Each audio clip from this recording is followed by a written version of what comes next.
ಗದಗ ಜಿಲ್ಲೆಯ ವಿವಿಧ ಗ್ರಾಮಗಳಲ್ಲಿ ಶ್ರೀ ಕ್ಷೇತ್ರ ಧರ್ಮಸ್ಥಳದ ಧರ್ಮಾಧಿಕಾರಿಗಳಾದ ಡಾಕ್ಟರ್ ಡಿ ವೀರೇಂದ್ರ ಹೆಗ್ಗಡೆಯವರ ಮಾರ್ಗದರ್ಶನದಲ್ಲಿ ಶ್ರೀ ಕ್ಷೇತ್ರ ಧರ್ಮಸ್ಥಳ ಗ್ರಾಮಾಭಿವೃದ್ಧಿ ಯೋಜನೆಯು ಕೇವಲ ಆರ್ಥಿಕ ಸಬಲೀಕರಣವಷ್ಟೇ ಅಲ್ಲದೆ ಸಾಮಾಜಿಕ ಕಳಕಳಿಯಲ್ಲೂ ಮುಂಚೂಣಿಯಲ್ಲಿದೆ.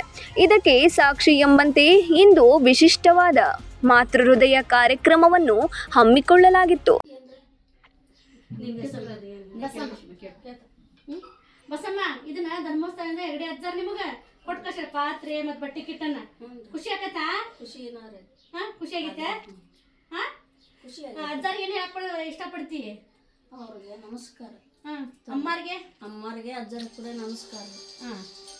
ಖುಷಿ ಆತಲ್ಲ? ಖುಷಿ ಆತ್ರಿ.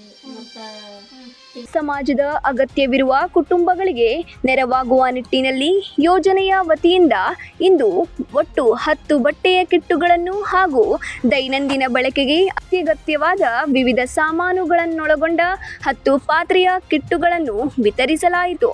ಅಶಕ್ತರಿಗೆ ಆಸರೆಯಾಗುವ ಈ ಕಾರ್ಯಕ್ರಮವು ಹಸಿದವರಿಗೆ ಅನ್ನ, ಅಶಕ್ತರಿಗೆ ಆಸರೆ ಎಂಬ ತತ್ವಕ್ಕೆ ಮನ್ನಣೆ ನೀಡಿದೆ. ಹಿರಿಯ ನಾಗರಿಕರು ಅಥವಾ ಮಾಶಾಸನ ಪಡೆಯುವವರ ಸಂತಸದ ಮುಖಗಳು ಕೇವಲ ಕಿಟ್ ವಿತರಣೆಯಷ್ಟೇ ಅಲ್ಲದೆ ಯೋಜನೆಯು ನಿರಂತರ ಸೇವೆಯಲ್ಲೂ ತೊಡಗಿಸಿಕೊಂಡಿದೆ.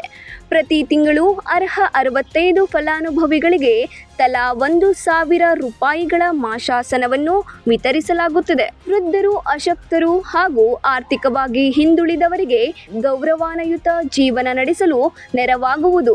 ಸ್ಥಳೀಯ ಯೋಜನಾಧಿಕಾರಿಗಳು ಮತ್ತು ಒಕ್ಕೂಟದ ಪದಾಧಿಕಾರಿಗಳ ಸಮ್ಮುಖದಲ್ಲಿ ನಡೆದ ಈ ಕಾರ್ಯಕ್ರಮವು ಜನರ ಕಣ್ಣೀರು ಒರೆಸುವ ಕೈಗಳಾಗಿ ಧರ್ಮಸ್ಥಳ ಯೋಜನೆ ಹೇಗೆ ಕಾರ್ಯನಿರ್ವಹಿಸುತ್ತದೆ ಎಂಬುದಕ್ಕೆ ಕೈಗನ್ನಡಿಯಾಗಿದೆ.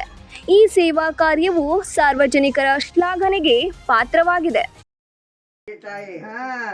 ನೋಡೋರು ಯಾರು ಮರ್ತಿಲ್ಲಲ್ಲ ಅವರು ನಿಮಗೆ ಧೈರ್ಯ ತಗೋಬೇಕು ಏನ ನಿಮ್ ಜೊತೆ ಅದಾರ ಇಲ್ಲಿಗ ಖುಷಿ ಆತಿಲ್ಲ ಊರಾಗಿನವ್ರ. ಈ ಸಂದರ್ಭದಲ್ಲಿ ಗದಗ ಜಿಲ್ಲಾ ನಿರ್ದೇಶಕರಾದ ಕೇಶವ ದೇವಾಂಗ, ಕ್ಷೇತ್ರ ಯೋಜನಾಧಿಕಾರಿಯಾದ ಶ್ರೀಮತಿ ವಿಶಾಲಾ ಮಲ್ಲಾಪುರ್, ಜ್ಞಾನ ವಿಕಾಸ್ ಸಮನ್ವಯಾಧಿಕಾರಿಯಾದ ಶ್ರೀಮತಿ ಮಂಜುಳಾ ಜೈನ, ಮೇಲ್ವಿಚಾರಕರಾದ ನಾಸೀಮಾ, ರೇವಪ್ಪ, ರಾಜಪ್ಪ, ದಾದಾ ಕಲಂದರ್, ರವಿಕುಮಾರ್ ಮತ್ತು ಅಣ್ಣಪ್ಪ ಹಾಗೂ ಸ್ಥಳೀಯ ಸೇವಾ ಪ್ರತಿನಿಧಿಗಳು ಮತ್ತು ಒಕ್ಕೂಟದವರು ಸದಸ್ಯರು ಭಾಗವಹಿಸಿದ್ದರು. 9 ಲೈವ್ ನ್ಯೂಸ್ ಗದಗ.